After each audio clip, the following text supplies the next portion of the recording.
তো আজকের ভিডিওতে আপনারা ক্রসওভারের রেজিস্ট্যান্স লাগানো দেখতে পারবেন। বন্ধুরা দেখতে পারতেছেন এটা হলো ক্রসওভার, যেটা আমাদের JBL বক্সকন, Q4 কন, PB কন, আরসিএফ কন সব বক্সের মধ্যে কিন্তু এরকম একটা ক্রসওভার থাকে। তো এইটার বিভিন্ন রকম মডেল হয়। তো আজকের যে ক্রসওভারের মডেলটা, তো এই মডেলটা আপনারা দেখুন, আমি দেখাই দিতেছি। এইটার মডেল হচ্ছে যে দেখুন এখানে লেখা আছে 700 ওয়াটের এই ক্রসওভারটা।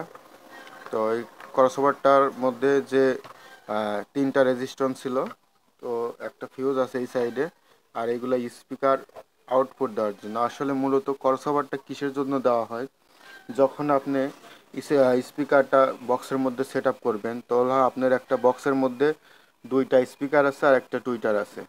তাহলে আপনার টুইটারের সাউন্ড আর স্পিকারের সাউন্ড আলাদা করে সুন্দর করে দেওয়ার জন্য এই ক্রসওভারটা ব্যবহার করা হয়। তো এখানে দেখুন এখানে লেখা আছে ইন, তার মানে আপনার এমপ্লিফায়ারের মধ্যে থেকে যখন হচ্ছে লাইনটা বের হবে, যে বক্সের যে আউটপুটটা বের হবে, তো এখানে হচ্ছে প্লাস মাইনাস দেওয়া আছে, এখানে লাগানোর পরে তারপরে আপনার এই সার্কিটটা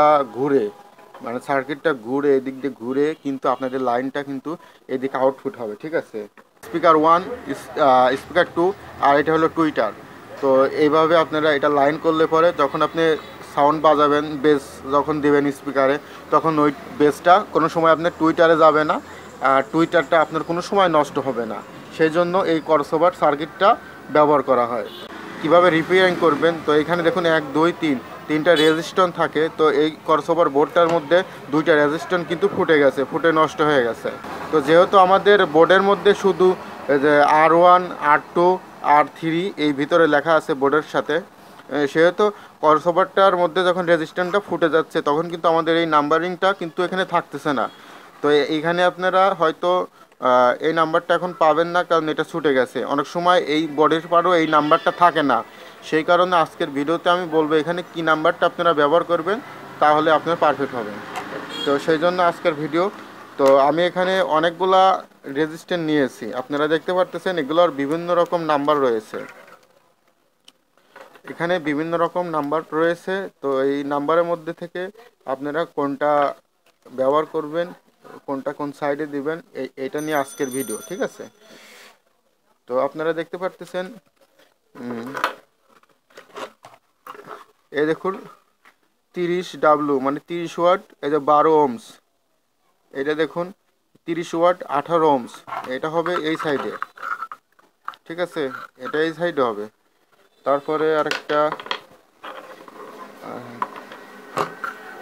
প্রথমটা হবে হচ্ছে দেখুন 30 ওয়াট 5J। তো এটা হচ্ছে উপরের, এটা হচ্ছে মাঝের, আর এটা 30 ওয়াট 12 ওহমস। এটা যেহেতু এখানে ভালো আছে, সেহেতু আমরা এখান থেকে এটা চেঞ্জ করতেছি না। আমাদের কাছে 30 ওয়াট 12 ওহমসের রেজিস্ট্যান্সগুলো আছে। এখন 30 ওয়াট 12 ওহমস।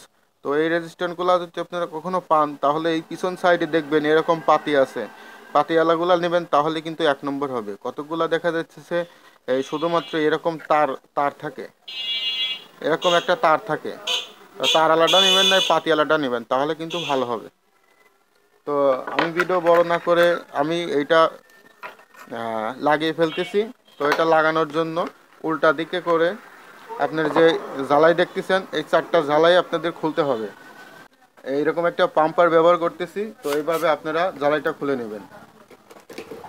তো আর একটা কথা যেটা বলবো, সেটা হচ্ছে আসলে আমি সব সময় ভাবতেছি যে আপনাদের ভালো মানের একটা ভালোভাবে একটা ভিডিও দেই, যে ভিডিও থেকে আপনারা উপকৃত হবেন। আর সেই কারণেই বলতেছি ভাই, ভিডিও ভালো লাগলে একটা লাইক দিবেন। আর আপনি যদি আমাদের চ্যানেলে একেবারেই নতুন হয়ে থাকেন, তাহলে অবশ্যই আমাদের চ্যানেলটি সাবস্ক্রাইব করবেন।